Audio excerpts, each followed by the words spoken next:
Les gars, aujourd'hui on se retrouve pour une toute nouvelle vidéo. Je vous avais dit que j'allais sortir une vidéo dans la semaine, je sais pas quand, mais du coup elle sort jeudi, comme vous pouvez le voir. En gros, j'ai mis une story sur Insta où je vous demandais de poser vos questions concernant les techniques pour rigidifier son pantalon, de la vidéo qui s'affiche là. Donc c'est une vidéo que j'avais fait il y a un mois où je donnais 5 techniques pour rigidifier ses pantalons, mais j'ai remarqué, et vous aussi d'ailleurs parce que vous avez beaucoup de questions, qu'à la fin je suis pas trop clair sur c'est laquelle la meilleure technique, est-ce qu'il y en a une qui est plus dure à faire que l'autre, est-ce qu'il y en a une meilleure pour les jeans, une meilleure pour un autre type de pantalon, et trucs comme ça. Et bah aujourd'hui je vais répondre à toutes vos questions, on va aller des questions les plus larges aux plus précises, et si vous n'aviez pas vu ma story ou quoi, n'hésitez pas à poser vos questions dans les commentaires et je répondrai. On va commencer directement par la première question, et qui est d'ailleurs l'une des plus importantes. Comment ça se passe pour laver le pantalon? Il y a eu beaucoup de personnes qui ont posé cette question, et en fait cette question peut se poser pour toutes les techniques, que ce soit le durcisseur textile, la peinture, l'amidon. Vous pouvez pas laver vos pantalons, c'est impossible, parce que l'eau, en fait l'eau c'est le pire ennemi des trucs rigides. En fait l'eau ça va tout ramollir. S'il y en a une peut-être, c'est l'amidon, parce qu'en fait il y a des lessives d'amidon. Moi c'est ça que je vais utiliser pour ma technique dans la vidéo. Ça sent la lessive. Donc en fait quand vous faites la technique, c'est un peu comme si vous le laviez votre pantalon. Mais est-ce que c'est la technique la plus efficace? Moi je vous ai déjà dit, moi je m'en fous. Là ça doit faire 2 minutes de vidéo, je le dis déjà. La meilleure technique c'est le durcisseur textile. Pour moi l'amidon c'est déjà... c'est compliqué, c'est liquide, il faut repasser. C'est trop chiant la technique de l'amidon. Je vous jure c'est trop chiant. La peinture dans le pantalon ça sert à rien, parce que vous pouvez faire la même avec le durcisseur. Bon, attendez, parce que là je suis en train de m'écarter un peu là. On passe à la deuxième question. Tu peux dire la méthode la plus simple et la plus efficace? Bah du coup je viens de le dire, c'est le durcisseur textile. Ça sèche en 2 secondes et c'est pas cher, t'achètes 20 €, je crois 15 €, 750 ml sur Amazon, ça arrive en 2 jours chez toi. N'hésitez pas à aller voir la vidéo où j'explique bien comment faire, même si c'est juste un pinceau et le produit quoi. C'est quoi la plus simple si on veut pas utiliser la peinture? Le durcisseur les gars, le durcisseur c'est la meilleure technique.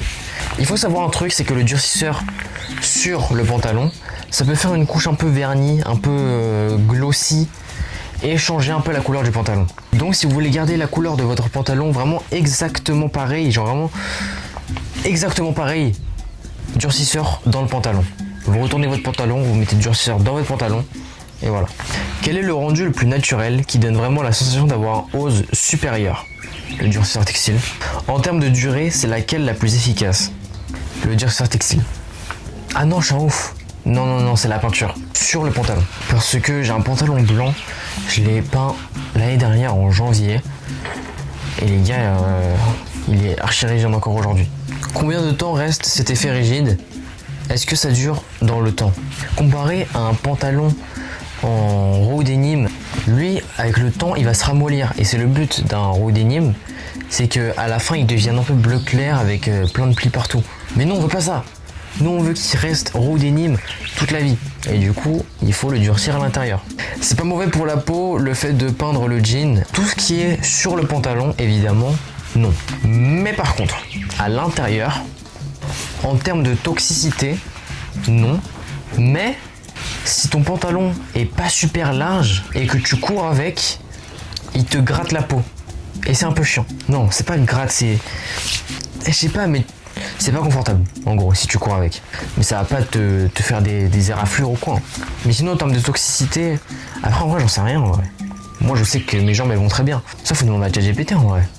Est-ce que la peinture dans le pantalon, c'est dangereux pour la peau? Ça peut l'être selon la peinture que tu appliques. Le point clé, toutes les peintures ne se valent pas. Peinture textile PBO Cetacolor, textile à l'eau, faite pour les vêtements, prévue pour le contact avec la peau une fois sèche et fixée.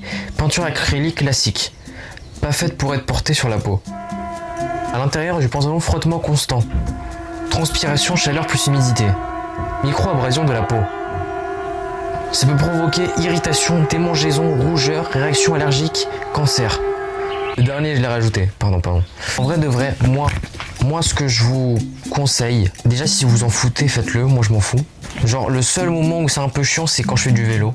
Si vous le faites sur un pantalon taille serré, là, ça peut devenir embêtant. Mais par contre, un pantalon gelard comme mon vert là ou mon Carrot Brandon, chill. C'est chill, vous sentez rien. En fait, ça dépend de la coupe de votre pantalon. Parce que plus c'est large, moins ça touche votre peau, évidemment. Pour la technique de la peinture à l'intérieur, à la machine, ça va pas s'enlever et en mettre partout. Si? Ah non, hein, les gars, j'espère qu'à cause de moi, vous avez pas fait cette erreur parce que... Les gars, non, pas à la machine. Hein.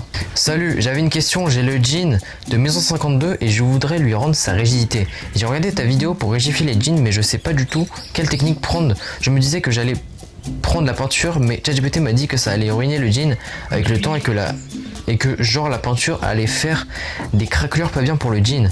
J'ai besoin de ton avis, s'il te plaît, toi tu me conseilles quoi? Durcisseur textile. De toute façon, je vous mettrai les liens en fait, je vous les remettrai là sous la vidéo. Est-ce que si c'est du selvage, faut utiliser une technique en particulier? Ah, je vais pas reparler du selvage les gars, j'en ai fait une vidéo la semaine dernière. Que ce soit du selvage, tout ce que tu veux, ça change rien. Vraiment, non, il n'y a pas une technique en particulier. Durcisseur textile ou peinture, ce que tu préfères. Si tu veux changer la couleur de ton pantalon, de la peinture, et si tu veux le garder transparent, durcisseur textile à l'intérieur, ou si tu veux qu'il ait un effet brillant sur le pantalon. Quelle est la meilleure technique pour le Carrot Brandon? Mon pantalon Carrot, c'est mon pantalon le plus rigide les gars, parce que j'ai fait toutes les techniques dessus. Ah non, à part l'amidon. Mais dites-vous là, il a de la peinture à l'intérieur, plus du durcisseur textile à l'intérieur. C'est pour ça qu'il brille, et en même temps, la couleur, regardez, ici c'est du vert, et ça brille. Évidemment les gars, vous devez voir sur mon Insta et mon TikTok que mes pantalons tiennent debout, mais c'est que pour les vidéos. Hein. Genre je le rigidifie jusqu'à qu'ils tiennent debout pour les vidéos, c'est tout. Est-ce que tu connais des marques qui vendent les mêmes types de jeans que toi, mais taille 38? Non, c'est chaud frérot. Ça prend 2 secondes les gars. Hein. Avec le durcisseur textile, vraiment c'est la technique la plus rapide. En plus ça tâche pas comme la peinture. Genre c'est à dire tu regarde dans le sol de chez toi, tu protèges, tu mets une petite bâche, tu mets ton pantalon par terre, tu prends ton durcisseur textile, un pinceau, et t'en fous sur ton pantalon. Des couches de peinture comme ça. Et puis voilà. C'est la fin de cette vidéo, j'espère que vous aura plu. On se retrouve, alors si cette vidéo sort jeudi, en vrai je vais essayer de sortir une vidéo dimanche. Vidéo collab. Voilà, venez sur Insta pour être au courant, je vais le dire dans le canal. Et puis voilà, hein. N'hésitez pas à me dire si vous avez kiffé cette vidéo dans les commentaires. Si vous avez encore des questions, n'hésitez pas. Et moi je vous dis à maintenant sur Insta parce que c'est le réseau le plus actif. Ou à dimanche si vous êtes là juste pour les vidéos YouTube. C'était Sam, je vous aime, tchuss.